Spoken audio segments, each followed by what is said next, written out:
Hello दोस्तों। बच्चों के अंदर सफलता की नींव किस तरह से रखी जाए। ओके।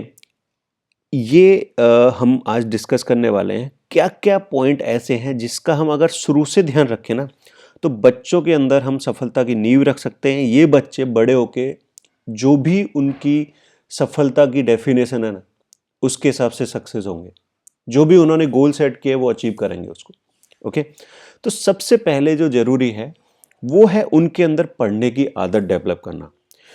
बच्चे जो छोटे हैं ना उनको कार्टून रिलेटेड बुक, थोड़े बड़े हो गए तो स्टोरी रिलेटेड बुक, उनको ना इंटरेस्ट डेवलप करो। जब एक बार इंटरेस्ट डेवलप हो जाएगा ना तो वो अपने काम की जो बाद में जब बड़े होके जो काम की टॉपिक रहते हैं ना, जैसे टाइम मैनेजमेंट हो गया, गोल सेटिंग, गोल अचीवमेंट, ओके, बहुत सारे ग्रोथ माइंडसेट, ऐसे बहुत सारे टॉपिक हैं जो उनको लाइफ लॉन्ग काम आते हैं। ठीक है, उनकी बुक पढ़ना अपने आप शुरू कर देंगे। तो शुरुआत में उनका एक इंटरेस्ट डेवलप करना बहुत ज़रूरी है। आप उसके लिए लाइब्रेरी में रेगुलर विजिट कर सकते हो, अलग अलग टॉपिक की बुक लेके आ सकते हो। इवन आप बुक पढ़ोगे ना, आप बुक पढ़ोगे, उस बुक में से कोई टॉपिक जो आपको ज़्यादा पसंद आया उसको आप बच्चों के साथ शेयर करो। बच्चे से भी पूछो जो बुक पढ़ रहा है उसमें से उसे क्या सबसे अच्छा लगा। ओके। बुक पढ़ने के ना बहुत सारे फायदे होते हैं। बुक पढ़ने का सबसे बड़ा फायदा होता है आपकी कम्युनिकेशन स्किल इंप्रूव होती है। ठीक है ना, आपकी रीडिंग इंप्रूव होती है, आपकी ग्रामर इंप्रूव होती है, आपकी जो प्रोनाउंसिएशन है ना वो इंप्रूव होती है। ओके, आपकी जो वोकेबुलरी है ना वो इंप्रूव होती है। बुक किस तरह से लिखी गई है, जब आप राइटिंग करोगे ना तो वो भी आपको हेल्पफुल करती है, क्योंकि आपको कोई टॉपिक किस तरह से लिखना है, सब हेडिंग कैसे रखनी है, हेडिंग कैसे रखनी है, बुक से हमें वो भी जानने को मिलता है। ठीक है। और अगर आपने कोई टॉपिक पे बुक पढ़ी हुई है, उससे रिलेटेड कहीं कुछ डिस्कशन करने का आएगा ना तो आप बहुत अच्छे से उसको एक्सप्रेस कर पाओगे, आपके पास डोमेन नॉलेज है। तो बुक के ना बहुत बहुत सारे फायदे हैं। बुक एक अच्छे दोस्त के जैसा काम करती है। जैसे अच्छा दोस्त हमें आगे बढ़ने में हेल्प करता है ना, ऐसे बुक जो है वो आगे बढ़ने में हेल्प करती है। ठीक है। अगर कंसिस्टेंट हम डेली कुछ पेज पढ़ रहे हैं ना, 2 पेज, 4 पेज, 10 पेज, अगर आप 10 पेज डेली पढ़ने की हैबिट में आ गए ना, आप साल में ना, आप साल में बहुत सारी बुक पढ़ दोगे, बहुत सारी, 18-20 बुक पढ़ दोगे आप। ओके। तो ये पढ़ने की जो आदत है ना बहुत बहुत काम की आदत है। दूसरी जो एक आदत है वो है कम्युनिकेशन स्किल को इम्प्रूव करने की, कम्युनिकेशन स्किल को बढ़ाने की।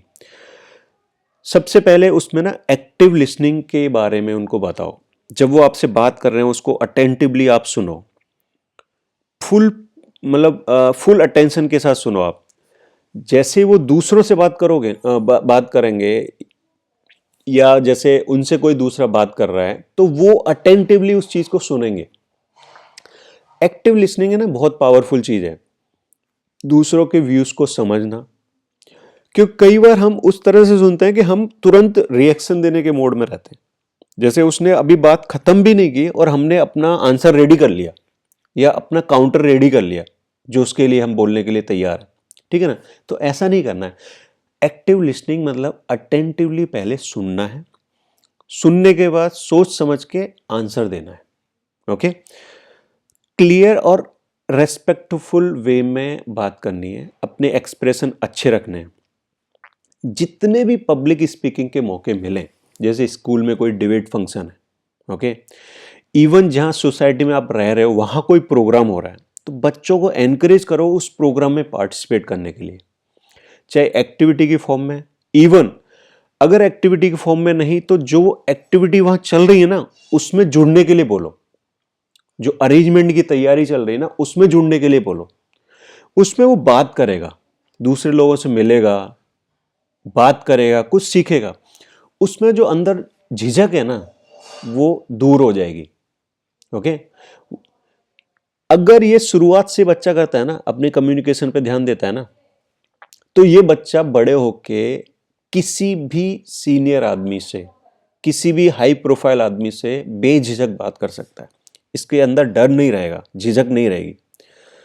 स्ट्रॉन्ग वर्क एथिक, इसको प्रमोट करना।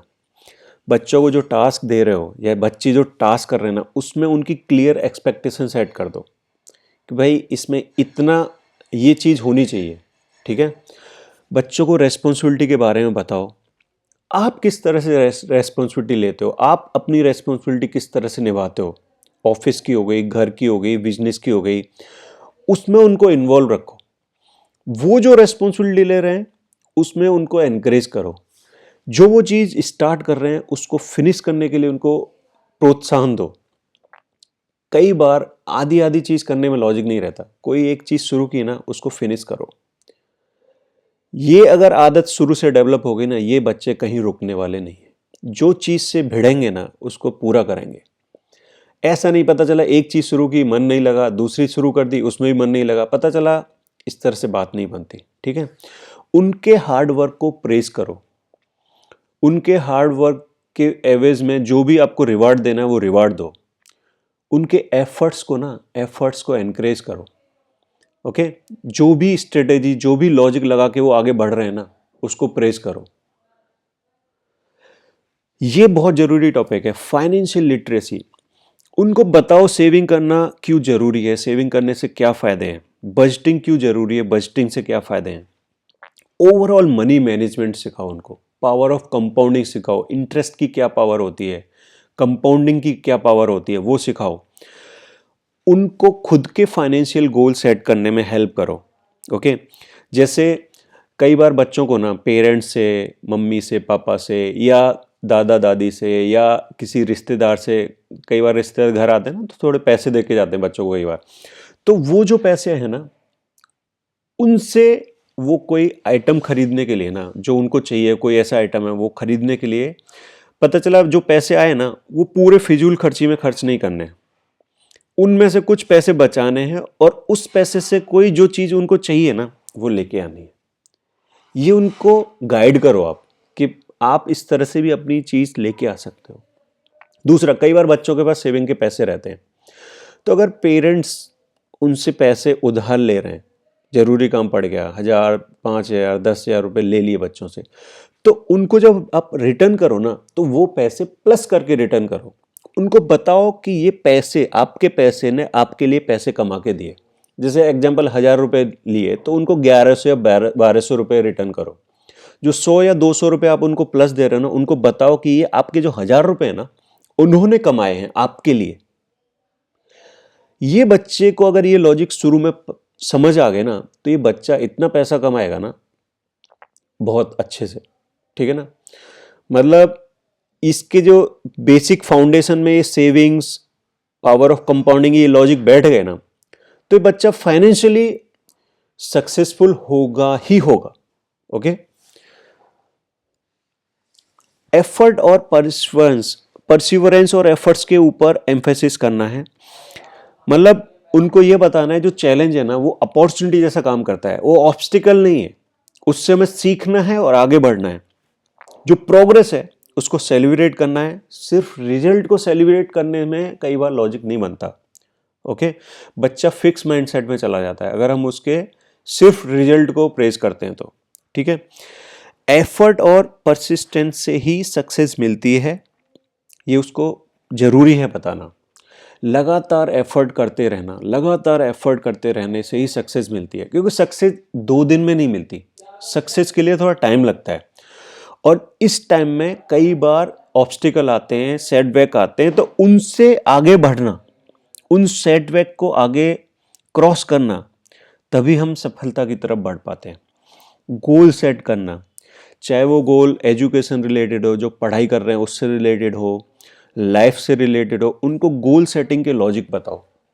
जब बच्चा गोल सेटिंग करना सीख जाएगा ना, तो जैसे आपको भी पता है गोल सेट करने के बाद सबकॉन्शियस माइंड उस गोल को अचीव करने के लिए एफर्ट लगाना शुरू कर देता है।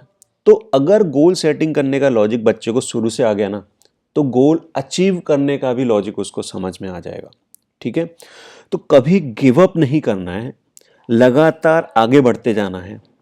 ये स्टीव जॉब का कोट है, I am convinced that about half of what separate the successful entrepreneur from non successful one is pure perseverance, okay. Emotional intelligence ये वो चीज़ है जो आपकी डिग्री से भी ज़्यादा ज़रूरी हो गई है। एक डिग्री से आपको जॉब मिल सकती है, बट अगर जॉब में ग्रोथ करनी है ना, आगे बढ़ना है, तो इमोशनल इंटेलिजेंस बहुत ज़रूरी है। ओके, आपने बिजनेस भी शुरू कर दिया, बिजनेस को बढ़ाने के लिए इमोशनल इंटेलिजेंस बहुत ज़रूरी है। या तो जॉब करेंगे आप, या बिजनेस करेंगे, या कोई भी एक्टिविटी कर रहे हैं ना, उसमें इमोशनल इंटेलिजेंस बहुत बहुत बड़ा रोल प्ले करता है। अपने इमोशंस को मैनेज करना, दूसरों के इमोशंस को समझना, उनसे एम्पैथी रखना, ये चीज़ आगे बढ़ाती है। जैसे एग्जाम्पल, अगर बॉस गुस्से में है और आपको अर्जेंट में छुट्टी लेनी है, कल की छुट्टी लेनी है, कॉल आया घर से, कोई सिचुएशन है कि कल आपको छुट्टी लेनी पड़ेगी, कहीं जाना है या कोई काम है, तो जब आप बॉस को गुस्से में देखते हो ना, उस समय उससे बात करने नहीं जाना है छुट्टी के लिए। आप रुको, उसके गुस्से को थोड़ा ठंडा होने दो, 10-15 मिनट, आधा घंटा, 1 घंटे बाद उसके पास वापस बात करने के लिए जाओ। अगर आपने जब वो गुस्से में उस समय बात की ना, तो 99% आपकी वो लीव है ना कैंसिल हो जाएगी।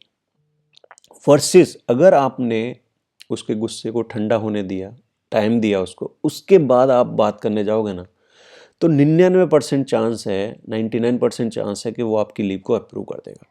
ओके, ये जो इमोशनल इंटेलिजेंस है ना, ये हमें प्रॉब्लम सॉल्व करने में और कॉन्फ्लिक्ट रिजॉल्व करने में बहुत बहुत हेल्प करती हैं। ठीक है ना, किसी से कॉन्फ्लिक्ट हो तो उस केस में हम उसकी बात सुन सकते हैं, उसके जो भी इमोशंस हैं उनको अंडरस्टैंड कर सकते हैं, हम अपने रिएक्शन, अपनी बात बहुत अच्छे से रख सकते हैं अगर हम सामने वाले की बात समझ रहे हैं तो। ठीक है ना, उससे क्या होगा, कॉन्फ्लिक्ट क्रिएट ही नहीं होगा, वो रिजॉल्व हो जाएगा। ग्रोथ माइंडसेट में रहना वो बहुत बहुत ज़रूरी हो गया है। एक्चुअली ना, लर्निंग, हमेशा कुछ नया सीखना हमें आगे बढ़ाता है। तो नए नए सब्जेक्ट, नए नए हॉबीज़ एक्सप्लोर करते रहना। ओके, अभी जैसे आई कैन अप्रूव वाली, आई कैन इम्प्रूव, मतलब ये जो लाइन है ना, ये बहुत पावरफुल है। जैसे कई बार बोलते हैं ना, I can not do this, okay, I am not good at this, मैं ये नहीं कर सकता, मेरे से ये चीज़ अच्छे से नहीं होती। एग्जाम्पल, मेरे से फाइनेंस मैनेज नहीं होता, मेरे से वर्क लाइफ बैलेंस नहीं होती। ऐसा बोलने की जगह पे ये बोलना, आई कैन इम्प्रूव, मैं इसको कर सकता हूँ। ठीक है ना, मेरे जो एफर्ट्स हैं, मेरे जो एटीट्यूड है, उससे मैं अपनी एबिलिटी इम्प्रूव कर सकता हूँ। ओके, ग्रोथ माइंडसेट का लॉजिक बिठाना बच्चे के दिमाग में शुरू से बहुत बहुत ज़रूरी है, और ये उसके आगे बढ़ने के लिए बहुत ज़रूरी रहता है। फिक्स माइंडसेट में नहीं लेके जाना है उसको। ओके, जैसे failure is an opportunity to grow, ये अगर समझ रहा है ना बच्चा, तो ग्रोथ माइंडसेट में है। I can learn to do anything I want, कोई भी चीज़ जन्मजात नहीं आती है, बचपन से टैलेंटेड है, ये तो बहुत होशियार है, ये बच्चे को ना बड़ा रिस्क लेने से हटाती हैं, पीछे हटाती हैं। अगर बच्चे को उसकी मतलब टैलेंट के ऊपर आप प्रेज कर रहे हो, आप या आपके रिश्तेदार प्रेज कर रहे हैं ना, तो ये बच्चा ना बड़ा रिस्क नहीं लेता। क्यों पता है? क्योंकि अगर वो बड़े रिस्क में फेल हो गया ना, जैसे कोई कॉम्पिटिटिव एग्जाम है, उसमें अगर वो फेल हो गया ना, तो ये बच्चा ना उसको एग्जाम को करेगा ही नहीं। क्यों पता है? क्योंकि अगर उसने वो एग्जाम क्रैक नहीं किया ना, तो उस पर एक थप्पा लग जाएगा कि ये तो टैलेंटेड नहीं है, तो इसके लिए वो रिस्क नहीं लेगा, वो कोई बहाना मारेगा, बट वो एग्जाम नहीं देगा वो। ओके, ठीक है। तो challenge help me to grow, my efforts and attitude determine my ability. Feedback is constructive, feedback अच्छी रहती है। फीडबैक अगर कोई क्रिटिसाइज करके भी बोल रहा हो ना, तो इंट्रोस्पेक्ट करो, वो जो बोला वो सही है? अगर वो सही है तो आप उस चीज़ को समझो और उसको इम्प्रूव करो। ठीक है। I like to try new things, हमेशा नई चीज़ सीखते रहो, ये ग्रोथ माइंडसेट की पहचान है। दोस्तों, आई होप ये जो मैंने चीज़ें बताई हैं, अगर ये बच्चा शुरू से इम्प्लीमेंट करता है, आप उसको गाइड करते हो ये सब के लिए, तो ये बच्चा ना कभी अनसक्सेसफुल नहीं हो सकता। ये सक्सेसफुल होगा, जो भी लाइफ में ये करना चाहेगा उसको अचीव करेगा। दोस्तों, ये वीडियो देखने के लिए बहुत बहुत धन्यवाद। अगर वीडियो पसंद आया तो प्लीज़ इसको लाइक करें, शेयर करें और कमेंट करना ना भूलें। दोस्तों, अगर फास्ट लर्न फ्रीडम चैनल अभी तक सब्सक्राइब नहीं किया है तो प्लीज़ इसको सब्सक्राइब करें ताकि आपको लगातार अच्छे वीडियोस मिलते रहें, लाइफ चेंजिंग वीडियोस मिलते रहें। ये कोट है आपके लिए, आप इसको पढ़ना। Thank you very much.